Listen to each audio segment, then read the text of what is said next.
Well, here's the thing.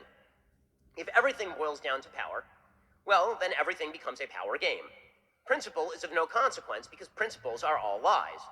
And this is why the left has redefined racism to mean not discrimination on the basis of race, but something utterly indefinable.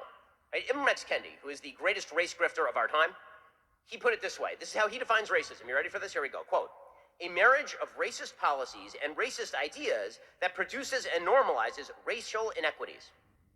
Now, this is what we call a circular definition.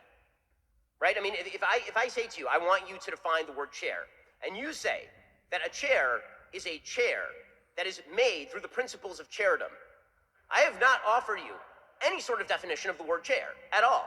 But this is exactly what he just did with racism, right? Racism is a marriage of racist policies and racist ideas that produces and normalizes racial inequities. So what does he actually mean by this? Well, what he actually means by this, and he's pretty clear about this, is that any disparity in American life between black and white has to be chalked up to discrimination. This also means that only the less powerful can be discriminated against. Now, you've heard this from leftist professors. They will say that racism isn't actually discrimination against somebody on the basis of race. It's discrimination combined with power. That's a deconstructionist idea, because only the powerful are capable of true discrimination.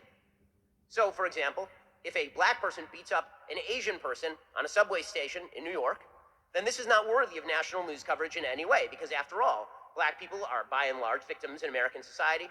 And even if Asian people are sort of victims in American society, they do really well on the SATs. So that means